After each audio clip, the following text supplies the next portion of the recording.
Hello, everyone, and welcome to this webinar interview. I'm Francis Seeley from Enfield Climate Action Forum, or EnCaf as it's called. And today we've got some young people from EnCaf Youth who are going to interview someone who's been in the news quite a lot recently, and that's Georgia Elliott-Smith. Now, Georgia is a person who works trying to encourage companies to be green, but she's also an activist and a campaigner, especially in the area of pollution and particularly in the area of incineration. And she's the lady who's taken the government to court over incineration because it breaches, they claim, they allege, the Paris Agreement of 2015. And the case has happened and they're just now waiting for the verdict. And we've got now 3 people who are going to interview her. And I'm going to disappear while they do that. We've got Mustafa Aki, who's going to act as a chair, Olivia Eakin, and Danisha Katari. So what I'm going to do now, Mustafa, is hand over to you and you can start the interview. All right, thank you, Francis. Hello, everyone. My name is Mustafa Burke-Ak, and I'm joined today by 2 colleagues of mine, Olivia Eakin and Danisha. Sorry, I forgot your last name. Would you guys like to introduce yourselves? So I'm Danisha Katari. I go to Woodhouse College, and I'm part of EnCaf Youth. Hi, I'm Olivia Eakin. I'm 17. I also go Woodhouse, and I'm a member of EnCaf Youth. And today, as Francis said, we will be introducing Mrs. Georgia Elliott-Smith, who has been in the news lately, specifically against the Edmonton mega incinerator, as well as incinerators and pollution in general. So I think without any further ado, I'd like to pass it on to Danisha for the first question. Yeah. So you're a UNESCO Special Envoy, an environmental campaigner and engineer. What do you think these roles entail, and when did your passion for the environment begin? All right. Hello. Nice to meet you. Yeah, so you're right. I'm an environmental engineer by background. So I chose to study environmental engineering at university, and that was the first year. So this was back in 1995. Probably before you were born. That feels really bad. That was the first year that the university did that environmental course. And so this was really at the beginning of like environmental engineering being a thing. And it was prior to that I was really, I did my A-levels, which were quite science-based, and I was always very into kind of engineering-y type subjects, making stuff, applied maths, that sort of thing, physics. But it was when I was choosing my degree, I was thinking about, I knew I wanted to go into something sciencey, and I was just thinking, yeah, but it just sounds so boring. I want to do something sciencey that's actually something I'm really interested in and really passionate about. And I grew up in the countryside up north, and I was always quite interested in nature and the environment. But honestly, at that point, I was just quite interested in the environment. I wasn't really passionate about it. When I was at uni, I was sponsored by a construction company, which meant basically that they gave me jobs during the holidays, and that they gave me like a book allowance while I was studying and trained me and stuff. And I managed to get onto some projects working for them as an environment manager. And it was while I was doing that work that I realized how bad the situation was, actually, because I was in construction and we were digging up, green fields and chopping down woodland and, building stuff, doing the dirty work of construction. And there was quite a lot of pollution, waste was really bad. And I just really started to see it went from being theoretical, thinking about how I liked the environment and how I wanted to protect it, to going on to these really mucky construction sites and seeing what was actually happening. And I think that's really where my passion for environmental issues was growing. And it was then while I was at university that I managed to get onto this expedition to Antarctica, where I became a UNESCO Special Junior Envoy for Youth and the Environment. And again, it all kind of took off from there. So yeah, it happened gradually, really. But yeah, it's very definitely there now. Thanks. So what made you decide to take the government to court for the Edmonton incinerator, and what was the court process like? Okay, so the court case isn't specifically against the Edmonton incinerator. It's against the government, and it will impact on the Edmonton incinerator. So it's two slightly different things. But the court case itself is about the fact that the UK government has put in place a carbon pricing structure, which is called the emissions trading scheme. And basically, this is the only way that the UK government is proposing to tax effectively carbon emissions from industry. But they've decided that they're going to leave out incineration from that tax completely. And what we know is that there are 48 incinerators in the UK at the moment, and they produce the same amount of CO2 as the whole of Manchester and Birmingham put together last year. And there are now a further 100 applications going through for more incinerators in the UK. It's going to more than double the incineration capacity in the UK. So obviously you can see from that, if they're not included in any kind of carbon control mechanism or policy, those are very quickly going to increase, and they're going to become a major national source of carbon emissions. So when I realized that was happening, I just thought, this is terrible. You know, we've got to really, oh, there we go. Thank you, darling. We've got to really do something about this. We can't let the government keep saying that they are acting on the climate and they take the climate emergency seriously, and then on the other hand putting in place these really pathetic policies that don't limit carbon emissions at all. So that's how it affects incineration. The other issue, which actually has become far more important as we've gone through this process, is that when they put this policy in place, they decided that instead of acting strongly on carbon emissions and acting to bring down emissions from industry, they would set the ceiling, so that the upper limit of emissions, far above current business as usual emissions, meaning that industry will not be pressured to reduce their emissions at all for about 9 years. Now, this, of course, you know, it's really shocking that they're now putting in place this policy which doesn't require emissions reductions from aviation, power stations, manufacturing, you know, major industry polluting sectors. Oil and gas, in fact, is the largest sector within that scheme. They're not going to be required to reduce emissions for 9 years. So again, that's sort of, I went into it because of my passion on incineration, but I've sort of happened across a much, much bigger issue now that actually needs fighting. So my court, that's what my court case is about. I hope I've summarised it. It's really complicated. It's quite difficult to describe. And what do you think alternatives could be, and how could they be implemented? So I think, what alternatives to incineration? Yeah. Oh gosh, wow. This is a thorny issue. So the problems with incineration at the moment is that, first of all, I realised fighting the Edmonton incinerator with some amazing, passionate campaigners locally, like the Stop the Edmonton Incinerator Now campaign, Extinction Rebellion from the 7 North London boroughs, and now XR Zero Waste. We've been fighting, and the Black Lives Matters movement in Enfield as well are now passionately against the incinerator. We've been fighting this incinerator now for a long time. And what we've realised was that at a local level, our local MPs, our local councillors, local businesses, they're not coming out against the incinerator. You know, we're fighting this incinerator really passionately, but it's not changing.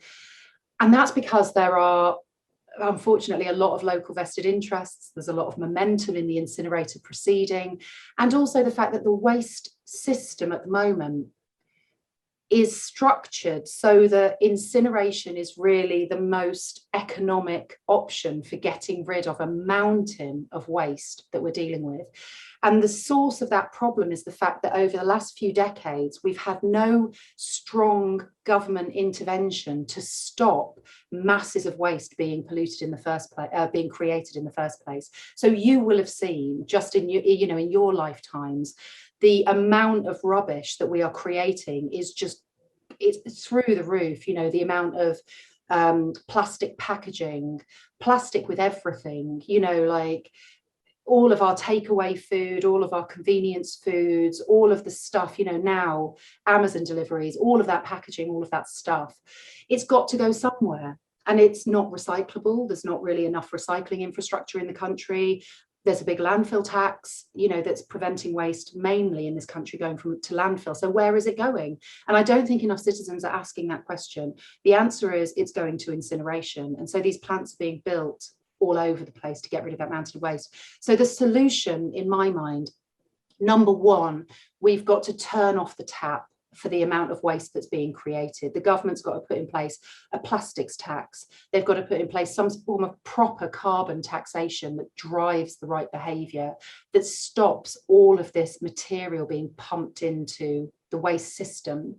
We need an incineration tax as well, for example, like the landfill tax, that will make incineration more expensive and drive investment into recycling.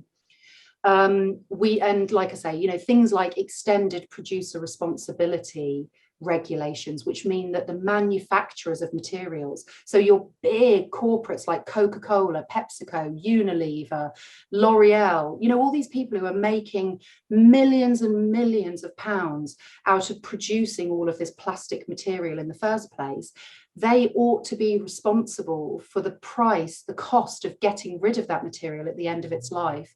Because the way the system works at the moment is they make loads of profit from selling us that stuff. And then we have to pay, both financially and in our health and in our environment, for getting rid of that material once it becomes waste. They just keep profiting, you know, and then we as society are paying. So there needs to be a fundamental restructure in the way that materials enter the market in the first place. And then secondly, we need to switch off the tap. We need to for incineration. So we need to tax it appropriately, and we need to stop granting planning permission for these new incinerators, because once you build an incinerator, it has to keep burning for 50 years to make it financially viable. So we've got to stop building them. And that's why I'm against the Edmonton incinerator. Stop building it, because you're just creating a beast that has to be fed, and that stops recycling and waste prevention happening. Thank you. These are long answers to short questions. I hope that's okay. Don't feel shy about butting in and stopping me, because I can go on like this. No, what you're saying is very, very interesting. And like some of the issues you've said about incineration, it's just appalling to think of how much waste we actually produce. But like another issue with the incinerators are like they're often in deprived areas or of areas that are very high populations of ethnic minorities. So my next question would be, why do you think housing is built in areas like Meridian Water or in other industrial sites? And how does this compromise the health of its populations, which tend to be of ethnic backgrounds or deprived? Yeah. I think they're two slightly different issues there. So the first being housing. You know, there is a demand for housing in the UK. You know, we do have a massive undersupply of housing. So sites, I don't have a problem with sites like Meridian Water being converted into housing. We do have a desperate need for it. But I think the problem is, why are we building housing that is first of all, led by private developers who are maximising huge amounts of profit out of these sites and not building quality housing for the masses, you know, really good quality, affordable housing? And why are we building it under the plume of a toxic incinerator? You know, therefore putting high density housing in places where we're going to be pouring out dioxins, furans, particulate matter, nitrogen dioxide, substances known to actually create asthma in individuals that previously didn't have it, compromise children's lungs, compromise adults as well, and to aggravate health conditions like strokes and heart disease. You know, we should be applying the precautionary principle here. We should not be building incinerators close to high density housing. We should not be building incinerators. I mean, as I say, I don't think we should be building any new incinerators at all. And we certainly shouldn't be building them in highly populated, densely populated, deprived areas who are already suffering under a burden of health inequality. So there's a lot of busy roads. You know, we've got the North Circular there. The population that live there are already struggling with polluted air. And that to me says it's a sign from a local authority, from business, from MPs to say, well, this area is already a rubbish heap, so what's the problem with building even more rubbish there? You know, and I think that's so horrific. It oughtn't to be allowed. We should be cleaning up these areas. You know, we should be helping people. We should be giving people a leg up, not piling them under even further deprivation and further pollution, and then trying to tell them that this is a good thing. You know, it's not a good thing. This is a really bad thing. So stop dressing it up and actually address the issues. One thing that I worked with Greenpeace Unearthed on a piece of investigative journalism that you can find in the Unearthed website, about the fact that incinerators in the UK are 3 times more likely to be built in areas of social deprivation. And I think that's really telling, because, you know, they're built in populations in areas where we're already telling people that they have no value. You know, we're already teaching them that that's the case. And so those populations are not coming out against these incinerators. They're not told the truth about them, and they're not armed with the facts, you know, and I think that's what we're trying to do in Edmonton. And I really hope we can stop this project.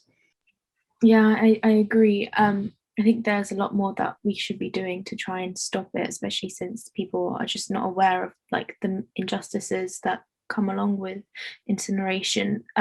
So do you think that the Enfield MPs are doing enough to challenge the Edmonton incinerator, and what more can be done on their behalf? No, I absolutely do not think they're doing enough, and I feel really quite cross about this.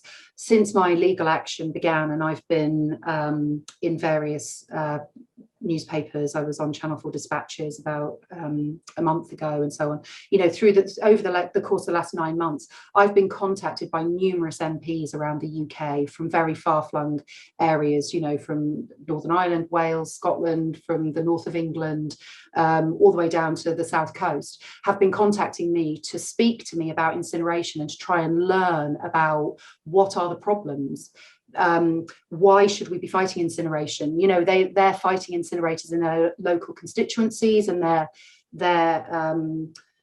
constituents are concerned, and so they've been contacting me, and I've had numerous meetings with MPs to talk about these issues, and they have then gone forward to request parliamentary debates about incineration. So there've been several parliamentary debates led by MPs that I have spoken to, but not a single local MP from the 7 North London boroughs has contacted me to speak about this, and I've written to numerous of them. In fact, my local MP was on the board of the North London Waste Authority at the time that the incinerator was granted planning permission. In fact, she was the head of the planning committee. Now, that is probably why she doesn't want to talk to me about it, and I've continuously written to her about it and asked her to intervene, and she refuses. But other MPs, you know, they're full of platitudes, you know, and when you write to them, they tell you that they're taking it very, very seriously. But I don't see any strong action here. And there's a huge movement in the North London boroughs to try and stop this incinerator, but I feel like our MPs are not taking this seriously. So I would love to see them. My door is open. I would love to talk to people about this and to try and get some action and passion from our representatives. The North London Waste Authority claims that the Edmonton incinerator expansion will utilise energy from the incinerator to power homes, but how sustainable do you think that this is, and will it meet global environmental standards? It absolutely will not. One of our complaints with the North London Waste Authority is that they are continuously and knowingly spreading greenwash about this incinerator. So the facts, okay, the facts are that incineration generates on average about 800 grams of CO2 for every kilowatt hour that it generates of energy. The UK national grid, the national grid on Easter Monday was at its greenest ever. So because of high levels of sunshine, wind, and so on, the grid average was 39 grams of CO2 per kilowatt hour. Now, on average, that was a particularly good day. On average, it's about 120 grams of CO2 per kilowatt hour. So you can see from that incineration is about 7 times more carbon intensive than the UK electricity grid. That's the fact. And so if the homes at Meridian Water, instead of being powered by this incinerator, which I agree, you know, a heat network is a good way of using the waste heat from incineration. But this incinerator isn't built yet, and these homes are not built yet. And currently, the most energy efficient way of heating these homes would be through using new technology like heat pumps, which can be used. You can use grid electricity, which I've already described, is about 1/7 of the carbon intensity of incineration. Or you could use a district heat network that was connected to renewable electricity. You could use photovoltaics, you know, solar panels, which are coming down in price very, very quickly. And already, you know, as an environmental engineer in the construction and property sector, I'm working with architects and engineers, developing housing developments, offices, hospitals, that are powered entirely by low carbon grid electricity and renewables. It makes absolutely no sense today that we would be building a new housing development that is powered by an incinerator. It is not necessary. You can get far better carbon performance by using just grid electricity and heat pumps, which are widely available and relatively cheap. Does that make sense? I've got a bit geeky there with my carbon numbers. No, because sometimes it can be hard to understand. I mean, if we're just being told that it's going to be sustainable, it's kind of easy to believe if we don't actually look into why it's not practical and what other options we do have. One of the key complaints that I have with North London Waste Authority is they keep spreading these statements that say, we are part of the climate solution, we are low carbon, we are green, you know, all of these things, but they give no substance. They don't give scientific citations to research papers. They don't show their working out. They don't show us the numbers. They just spread these statements. And if you go onto their website and look at their Mythbusters section, it's just lies. You know, it's just statements with no facts attached to it, with no references to real science. It's just they say a statement that we are low carbon. Well, tell us, show us your maths. You know, it's like, you know, you're in college, you've got to show you're working out. Come on, North London Waste Authority, show us you're working out. Let us see that today, in the climate emergency, given that the UK grid is now powered, about 40% of the UK grid is powered by renewables, show us how your carbon emissions stack up against today's energy mix. You know, and they can't. The reason they don't give their numbers is because they cannot justify the statements that they are making. And so I ask everybody to keep pressing North London Waste Authority to show us the numbers, and they don't, unfortunately. I mean, the fact there's something that we should trust because they've got local representatives on their board, and I mean, they're the ones saying that this is the best interest of Enfield, and we just kind of have to trust them, even though clearly they can't be trusted if they're just kind of giving us false promises and lies and not actually giving us the truth. One of the main problems I feel with the North London Waste Authority is that they are not accountable. So we've written to DEFRA, we've written to the Cabinet Office, we've written to the Labour Party, we've written to every council, we've written to Bayes, which is the Energy Secretary in government. They've all told us that North London Waste Authority is not accountable to them. So we've asked, who are you accountable to? Who is your boss? Nobody. You know, so they have a board with 2 councillors from each of the 7 North London boroughs that sit on that board. But those people rotate really quickly. They're only ever on the board for a few months at a time. They have no background in this. They're not specialists. They don't really understand it. There's one chair of the North London Waste Authority who is Councillor Clyde Lokes from Waltham Forest. He has been the chair of the North London Waste Authority for 10 years. And we've asked, how do we take a vote of no confidence in this person? Because we don't believe that he's fit for purpose. you know, because he won't answer our questions. But he's not accountable to anybody. So we've asked this question. Nobody can answer, who is this person's boss? Who can we appeal to for this person to become accountable to the constituents over these this information, this misinformation that's being spread and these decisions that are being taken? We cannot get to the bottom of who they're accountable to. You know, and I think that is unacceptable in public office, that you are not accountable to anybody, you know, and I think that local residents should be very concerned about that. Yeah, no, I definitely agree. I think it's really scary that there's no accountability, because I mean, we have the right to challenge them, and they should be held accountable to us, because we're the residents and we're the ones who it affects, and it's our waste going there. So, I mean, it is really scary that there's just no accountability there. Yeah. So I asked one of the board members, a new board member, Rowena Champion, who's a councillor in Islington, on an online event a couple of weeks ago, for her to go back to the North London Waste Authority and ask them a question that we've been asking for over a year, which is that the current incinerator is sized to take 700,000 tonnes of waste per year. But that capacity, that amount of waste, was the predicted waste that was worked out over 6 years ago. Since then, we've had a lot of new regulation come in, new, much stricter recycling targets, new environment bill, new strategies from government on producer responsibility, on taxes and so on. So we're predicting that waste levels will come down quite significantly over the coming years. But North London Waste Authority have never changed the capacity of this incinerator. They modelled it on 700,000 tonnes, and today it's still 700,000 tonnes. They haven't worked out, they haven't reduced that capacity.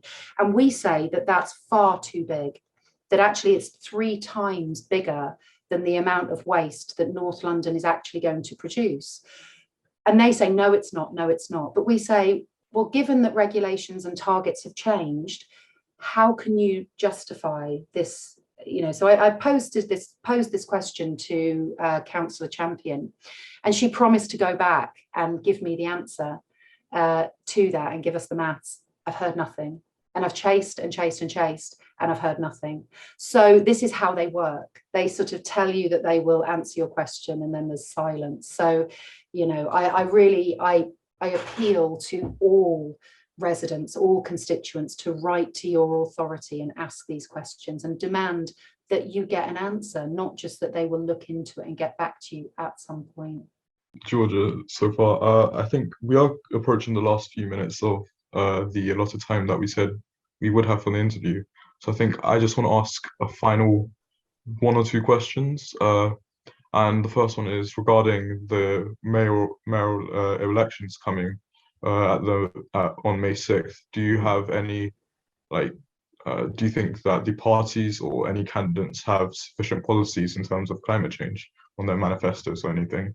Oh gosh, you know, I'm not really the right person to ask about this, because my colleagues in ETS are, because I'm part of several campaigning groups, I've kind of let them take the lead on this. I'm kind of waiting for them to tell me who to vote for, because I know they're on it. So in all of the WhatsApp groups that I'm a member of, they are posing lots and lots of questions to the various different mayoral candidates and also local councillors to find out their positions, and they're kind of getting together all of the answers and kind of sharing all the answers. So I can't say that I'm on top of it, but I can say that, you know, there have been some surprising answers from some councillors.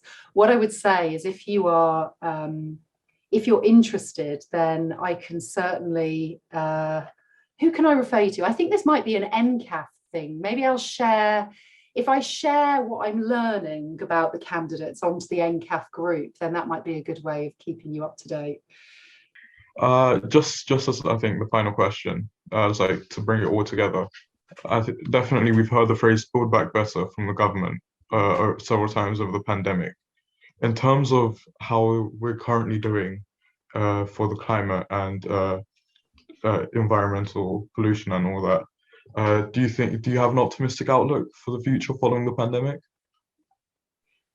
In my work, I'm finding lots of companies are now starting to take carbon much more seriously. There's a real movement in industry now to start thinking about carbon emissions. So that makes me feel very positive, because I think there are a lot of people out there who are interested in this and starting to act on it. I have felt very disappointed in government, I have to admit, and I feel like there has been an awful lot of words and not a great deal of action. So for example, we saw from Boris Johnson the announcement the other day that he's going to apply even stricter, even stronger carbon emissions targets on the UK, you know, so that they're not just targeting for net zero by 2050, you know, they're going to put in place this far stronger targets.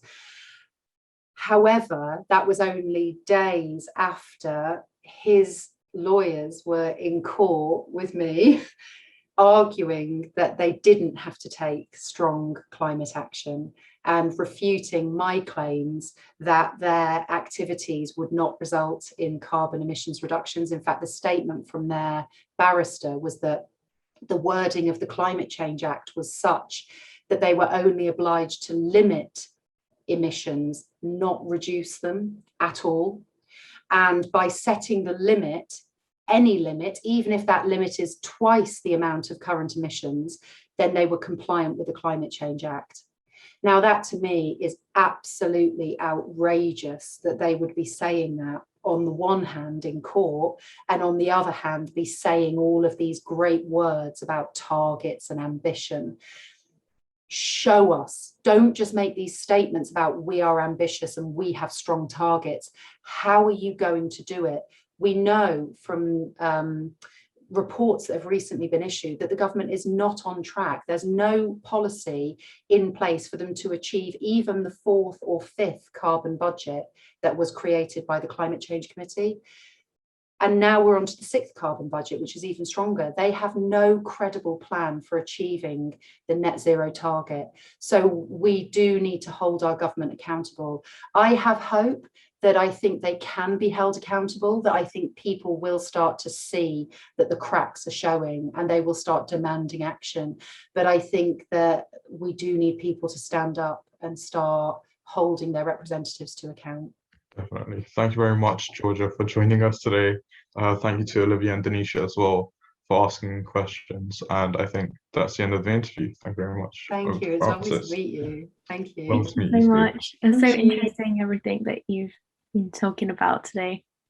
Thank you, everyone. I mean, that was a brilliant interview. I mean, that had a lot of information, a lot of cries for action, a lot of information about accountability and our MPs and our councillors. And I think every councillor should watch this.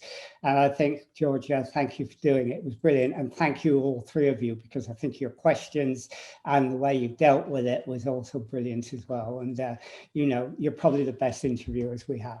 So thank you all for doing it. And we'll end this interview now.